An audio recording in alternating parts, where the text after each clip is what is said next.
welcome to lesson 2 in our first unit of math. Today we're going to talk about geometric patterns and relationships in patterns.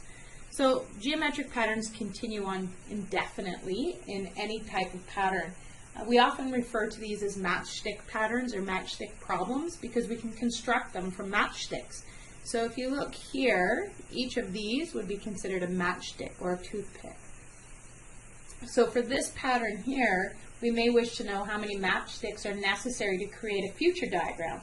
For example, the 10th figure. So this would be the first figure, this would be the second figure, this would be the third figure. So how many toothpicks would it take to create the 10th figure? We may also wish to establish a rule or a formula which will tell us how many matchsticks there are in a figure further along the pattern.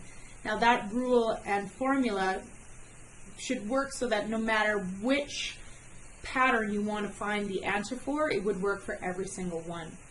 So suppose that the figure number, so which figure this is, so this would be figure number 1, figure number 2, and figure number 3, is n. So that's the unknown number. So that is our variable.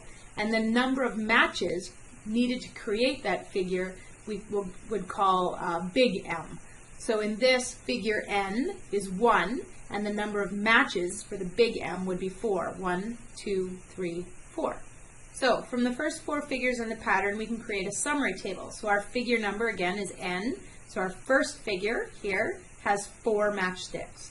Our second figure has 7 matchsticks. Our third figure has 10 matchsticks, and our fourth figure has 13 matchsticks.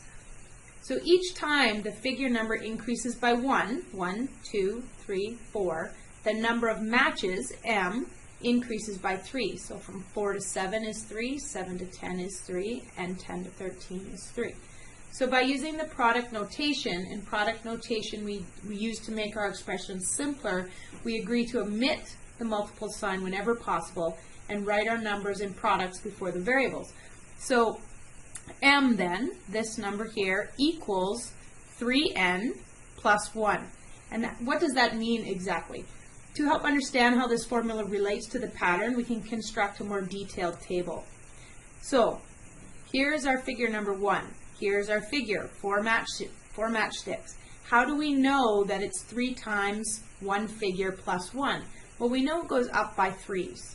So that means we're only adding 3 matchsticks every time. So that means this green one over here has to be an extra. So that's your plus 1. So here's our 3 that we add, plus 1 to get 4.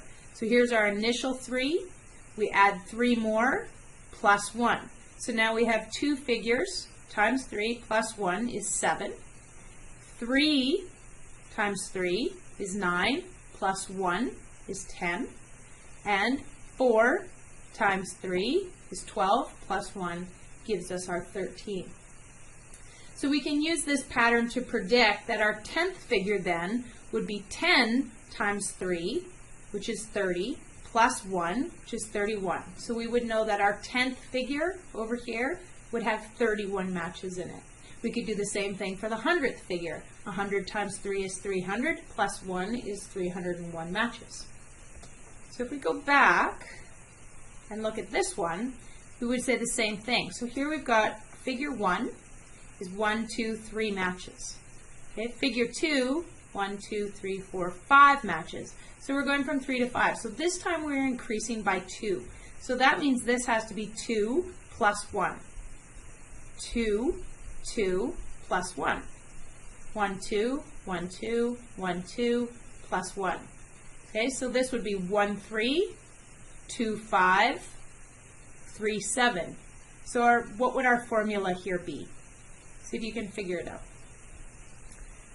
We can also take this to another level and use a number crunching machine. And we've already talked a little bit about input-output tables in class, but we'll leave that for next class. We'll work just with our geometric patterns next time.